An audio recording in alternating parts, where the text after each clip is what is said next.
You are listening to Japan Experts, the podcast that helps you plan, book, and enjoy an effortless and immersive journey to Japan. Excited to visit Japan but overwhelmed by endless options, confusing transport, or language barriers? I get it. I'm Miyuki Seguchi, licensed guide and your cultural bridge to Japan. I've helped countless travelers turn their Japan dreams into seamless and unforgettable adventures, and I'll help you do the same. In every episode, you'll discover local tips, expert knowledge, and first-hand insights to plan with peace, travel confidently, and create lifelong memories in Japan. Ready to do this, Cassie? Let's dive in. Today, I'm joined by Chris, a returning traveler from the US who came back to Japan for a special birthday trip with his wife and friends. On his first trip, he saw a lot of places and really enjoyed Japan. But something was missing.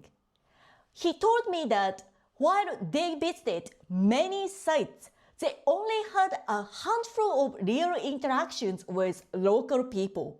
So for this trip, he wanted something different. A trip that felt more immersive, more connected, and more meaningful. In this episode, we talk about how his second trip became one of his most memorable travel experiences, what changed in the planning process, and the kinds of moments that made the biggest impact. I really appreciated how openly he shared the difference between his first and second trips. If you've already been to Japan and are thinking about a future trip, or if you are planning a special milestone journey, I think you'll find this really helpful. Let's get into it!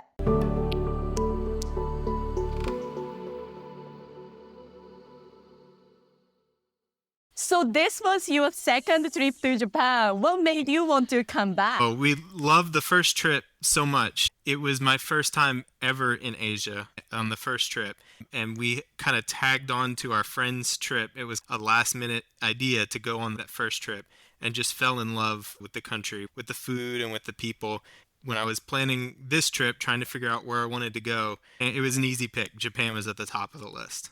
Okay, so you liked Japan on your first trip and you wanted to visit here again. But it was also a special trip for you, right? It was, yeah. So I'm turning 40 this year, and we were planning a big trip. I'm trying to decide where I wanted to go, anywhere in the world, and pick Japan after a lot of thought about it. But yeah, it was celebrating my 40th birthday.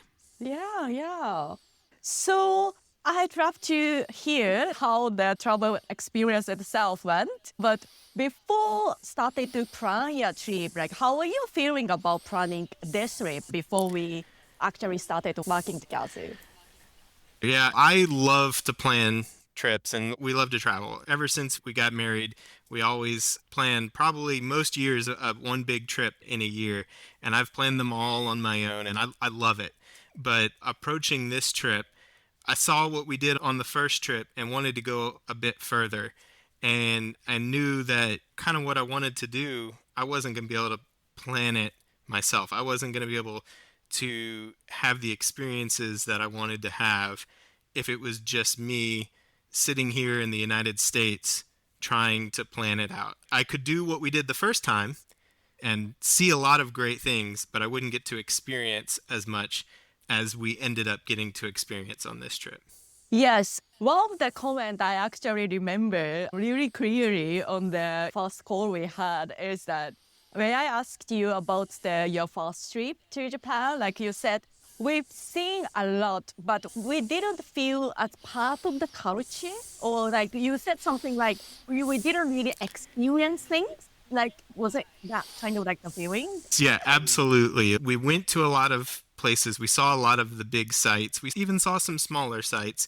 But I can count maybe on one hand the number of times we had an interaction with a local person, more than just like ordering food or buying something at a store. It was a rare occurrence for us to have any real interactions with anyone while we were there. My friends' relatives were living there at the time, so we had them kind of showing us around some of the areas, which was great.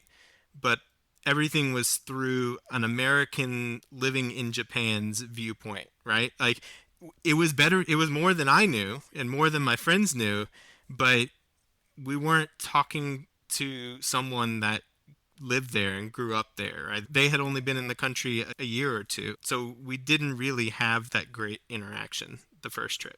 Right. So that was your first trip. And you Mhm. had a second trip. How was it? Oh, it was phenomenal, phenomenal. I loved every minute of it. I think we accomplished the goal of diving deeper. We went to some areas that were a repeat from the first trip, some cities, and then we experienced whole new areas as well on this trip. Right, right. So I'd love to hear more about this. But before that, how was it like planning your trip this time compared to the first time? If you could tell a little bit about that. Yes. Sure. So I did not have as much time personally to plan this trip by myself, busier at work than I was when we took our first trip. So, on one hand, it was very great to have help in that respect because I didn't have the time to do all the legwork and research this time around. But also, there was a peace of mind knowing that there was someone on the inside giving real local knowledge on things to do. Okay. Just to give a bit of the background to the audience. So you were traveling with your friends, right? So like it was not only you and your wife, but also some other people in the group, right? Yes, yeah, and that's another big reason why I was interested in going through the trip planning process. Because this was my birthday trip, my friends were saying, "We'll do what you want to do." I've traveled with my friends before, and usually it's a lot more collaborative where we're all contributing on what we want to do. And on this trip, they really wanted to do what I wanted to do, which was great. I loved it, but it also kind of put some pressure on. Like I needed to make all the decisions. So I needed to potentially plan for logistics for an unknown number of people. And that was intimidating for me with my one trip of experience in Japan to figure out that logistics for potentially a large group of people. It only ended up being four of us at the end of the day, but still, it was nice to have that peace of mind. Okay, great. I can tell that you are the great planner and like through the working with you. But was there anything from the planning process or resources that you found particularly helpful as you prepared for the trip? Yes. So I think that trying to figure out some of the logistics of making it from one place to another and what could work in that time frame to where we weren't spending the entire trip on a train, but we were also able to move at the pace we wanted to move at. I thought that was really helpful. Like during the planning process, you and I went back and forth a good bit with questions on, hey, does this make sense? And even in our first meeting, you threw out a bunch of ideas that I had never thought of that ended up being the kind of the framework for how the trip worked out. Some of my favorite parts of the trip you suggested as ideas, Yeah, and I had never heard of them before. okay, wonderful, wonderful. So the overall framework and a list of destinations that you may not have found on your own, and yeah, on the logistics side, I'm really happy to hear that. And one of the things I remember from our first call is that you mentioned you love some sort of like independence and the flexibility Mhm. on the planning side. So did it meet your need? Yeah, I'm actually really glad you asked that because that was something I was really nervous about going into it. And I weighed that a lot because I didn't want to give up the independence and just have someone tell me do this and this and I just follow the prescribed plan. I know some people love that. They just want to show up on a trip and have someone tell them what to do. But I wanted to have some say in it. And so I was nervous about that. And I was talking with my wife when we were trying to decide about this, and thankfully she convinced me, let's go for it, let's do it, because it wasn't at all what I was concerned about. I think you did a good job of tailoring it to what I wanted to get out of it, right? I bet if I would have wanted you to tell me everything to do, you could have done that. But you gave me ideas and gave me, bullet points, rough brushstrokes, and then I got to fill in between that with extra details. Wow, so good to hear. Like your wife is amazing. So I'm so glad Yeah. to hear that too. She was on board. So yeah. Yep. Wonderful. In terms of the resources, anything that stays with you still that might have been helpful for your trip? Sure. Yeah. So there's a lot there. There's a lot of great resources. I went through the full 12 weeks, and then when we were at the last minute planning some things, you kept pointing me back, hey, that's in such and such a lesson, which was great because then I got to go back and refresh myself. But I think some of the modules that were most helpful for me, the transportation information about train tickets and using the app was really good. It helped at the very beginning, some of the like narrowing down some specific destinations. You had an add-on resource about onsen towns, which I found really informative. And then there's some parts of it that I wish I could have made better use out of. Some of the modules about language, like learning the language or key phrases. I think maybe that's a goal for me in the future, is to do a little more and learn a little bit more to be able to communicate at the smallest basis level. Wonderful, wonderful. Really glad to hear like you found these resources helpful. So I'd love to hear all about what you've experienced in Japan on this trip, especially compared to your first visit. What felt different when you were here this time? Yeah, starting out, I felt more comfortable from the beginning because I knew a little bit more of what to expect. I knew how the train stations worked. They're still confusing, they're still busy, but they're not that scary, right? Like it just takes, you get into the flow when you're there. But I feel like I had a more of a comfort knowing that there was a great plan in place, and we just had to follow those bullet points that we had, go to this town on this day and here's what we're doing, and then we could just fill it in with whatever else we felt like while we were wandering around. Okay, amazing. So in terms of the experiences, is there any particular experience that stood out for you?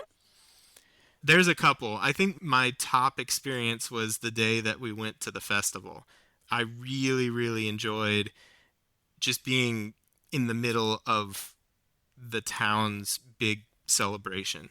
I'm from New Orleans, where we have Mardi Gras, and I think during that day we had a lot of conversations with, in my mind, there were things that were like parallel to experiences at Mardi Gras, as you can see by my shirt. But it was both similar and wildly different from our experiences here with our festivals. But some of what I really loved was just being with the people and just being in the middle of it, especially with my second favorite experience, which was doing the kintsugi workshop. The Yokoi family, yeah, they were tremendous hosts. I loved hearing about the lacquer work and then learning about kintsugi and then doing the kintsugi. But even better than all of that was just being kind of welcomed by the family and shown a lot of hospitality. Yes, yes. So it was, very local, like place, and we were invited in their house, and we were even able to get a chance to see how they are living in real life. Absolutely. Yeah. I mean, just being randomly brought into the living room and shown the Buddhist altar, and then hearing the stories of the previous generations and how they had made pieces of the altar, and seeing they were living their life. They were setting out food for dinner on the table. We were just there in the middle of this normal day, this normal life, right? And it was great because it was so similar, right, to what we would do at home in a different country across the world, a very different culture, and yet very, very similar. And it was really cool to see those parallels and differences. Yeah, yeah. Any other experiences you enjoyed on your trip? Sure, we got to go to a Japanese baseball game in Tokyo, which was really fun. You helped us get connected with a tour guide there, to show us around and bring us to the game. That was a lot of fun. I really enjoyed our time in kind of the slow part of the trip where we did a little bit of hiking and enjoyed a onsen town in the mountains, and I really enjoyed that part, slowing down and just relaxing a little bit. Amazing, amazing. So you did join, like a few tours on this trip, right? So how did the guided tour experience feel for you? Great. I really enjoy that. We've started to, in our travels, have a little bit more interaction with local guides. I think it really adds so much more dimension to the trip, to understanding where you're at. There's some places you could go and experience without a local guide, right? If you're gonna go to the top of a tall tower and look around, you could probably do that without having somebody explain it. It's, you're looking at the scenery.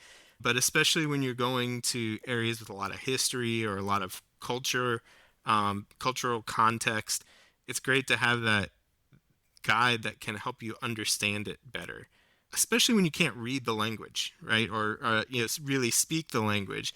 When we were with you, we were able to talk to people. I mean, you helped translate because unfortunately I haven't learned Japanese yet, but you were able to help translate, and we were able to ask questions, and they could ask us questions, and we could have a great conversation, whether it was someone at a restaurant or one of the artists that we were working with. It just added so much dimension to the trip. Wonderful, wonderful. So looking back, your trip, like how do you describe it as a whole? Oh, that's a good question. I I loved it. I mean, it's probably one of my most favorite trips that I've taken. I felt like it was the most immersive that we've ever traveled. The most interaction that when we were with you or with Miko in Tokyo, we interacted a lot with people. But I found that even beyond that, I found ourselves interacting more with people than we did prior, which I think you helped us feel a little more comfortable doing it. And we were already in the rhythm of talking to people. And so we had a lot more fun interaction. So at the end of it, I felt really fulfilled. I felt like we saw a lot, we did a lot, we relaxed a lot, and we experienced a lot. So it was just full. The trip was full and did exactly what I wanted it to do. Great summary. Thank you. I'm so glad to hear that. So you think it was like the most immersive trip you've ever done in the world? I think so. Especially internationally. It's hard to compare an international trip to a trip here in the U.S. because, just because it's new cultures when we're going somewhere else. But yeah, I would say it's definitely the most immersive international trip we've taken. Wow, wow. So happy for you. So, yeah. So you think joining the guided tour helped? Or like, do you think because you've done good preparation and planning before your trip, so that gave you the confidence? I think both were critical to the trip being as successful as it was. I think it would have been a great trip just with the planning. It would have been a great trip just with the tour guide component. But I think the two together combined really well, especially since we worked with you on the planning and you on most of the guided tours. I feel like that really worked together well. And I like that we did more than one day because we were kind of able to, continue conversations we started on the first day and build on it. And it was just fun. Yeah, it was so much fun. Yeah. So I have been talking to, like travelers coming to Japan, and some of them are experienced travelers. They have visited Japan already, and they are planning the next trip, the future trip to Japan, like for the second time or third time. Or some of them are, they're planning a milestone trip to Japan, like a special birthday, like yourself. What would you say to these people if they want to make their trip more meaningful and memorable? I can't think of a better way to do it than to work with you or someone like you, to work with a local guide. I was nervous going in, so I can understand if someone else is nervous or, second guessing going in. It's absolutely worth it. I think that, especially if you find the right guide, if you work with Miyuki, that you will be able to have the trip you want, right? And don't feel bad about saying what you want. Well, as I'm talking, it helped this click in my brain. I think that the process of talking to you about the trip helped me understand what I really wanted the trip to be. I don't think I'd realized that till just now. That, going into it, I knew I liked Japan. I knew I wanted to enjoy Japan. I wanted to experience new areas of Japan. But I don't think I really knew in my mind what I wanted that to look like until we were talking and going through the planning process. Wonderful. That's good. Kind of like, yeah, perspective. So really good to know. I know you've traveled to Europe. I know you've done a lot of international travel. Like, do you usually work with someone like myself, or do you work with travel agencies, or do you? I've never worked with a travel agency, and usually it's just me or my group of friends planning the trip.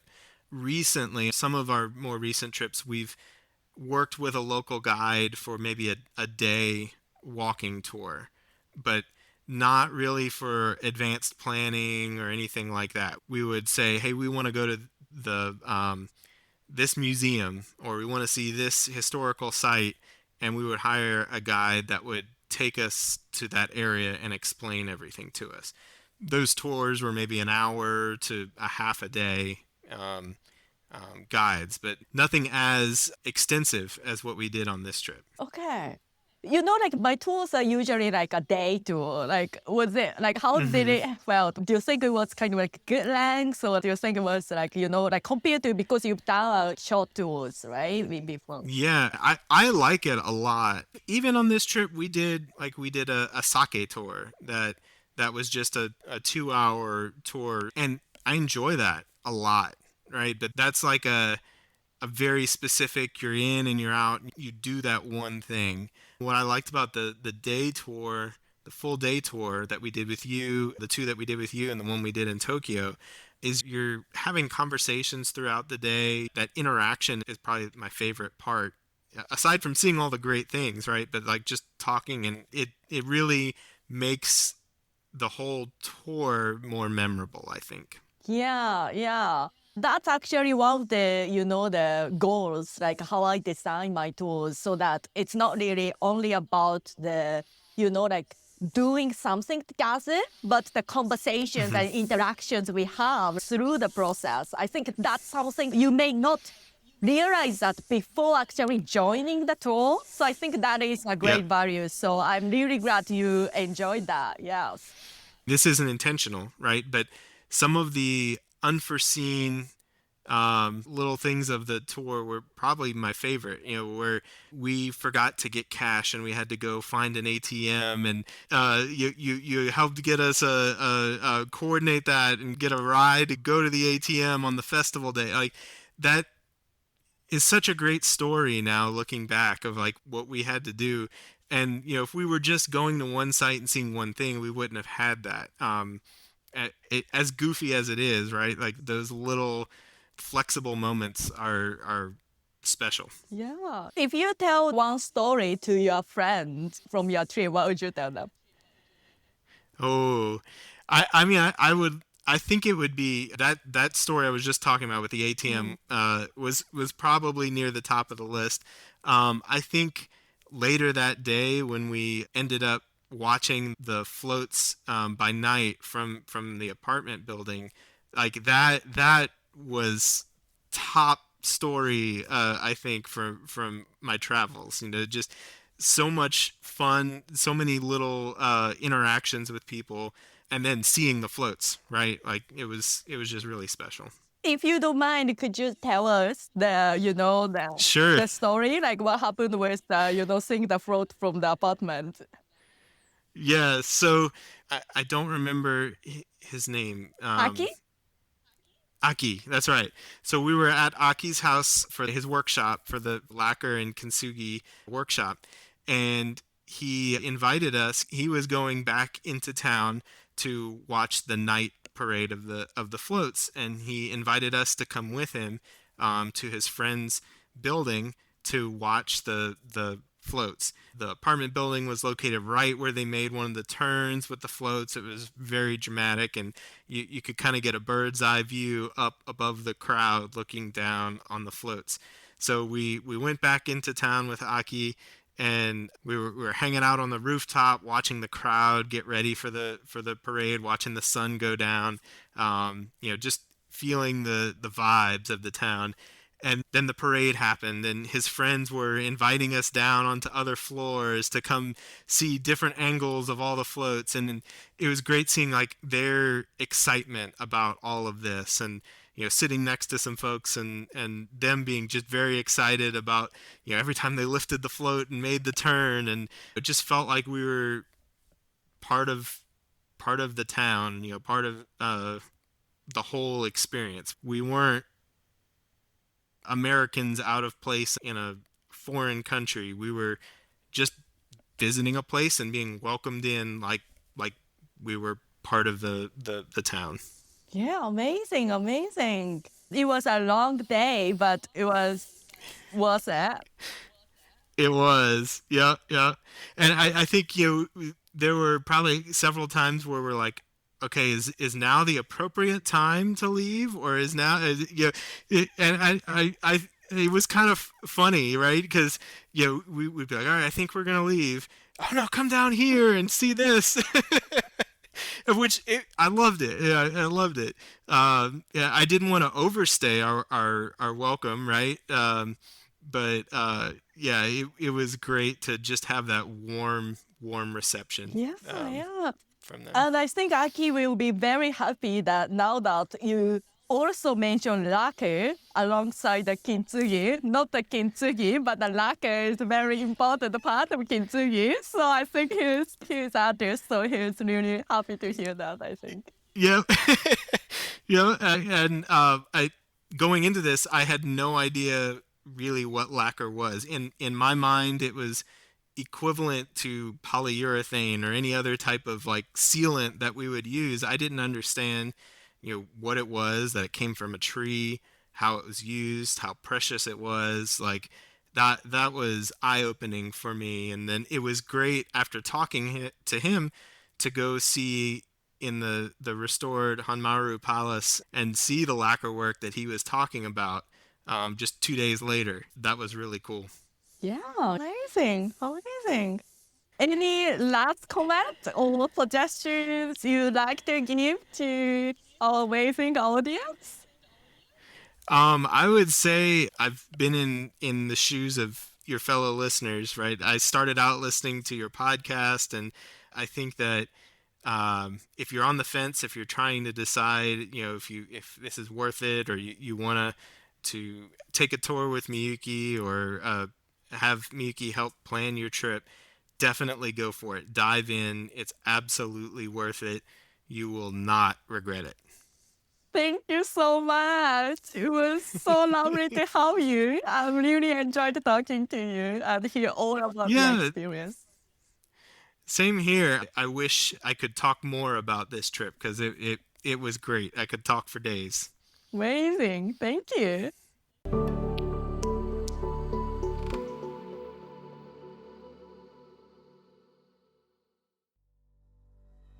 Let's craft your dream Japan trip together. Head over to Instagram at japan.experts and DM me Japan. I'll personally share expert insights and recommendations to help you plan with ease and feel confident about your trip, so you can make unforgettable lifelong memories in Japan.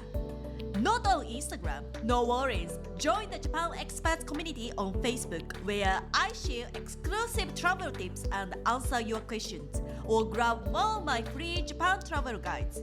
All the links are in the show notes. I can't wait to connect with you soon.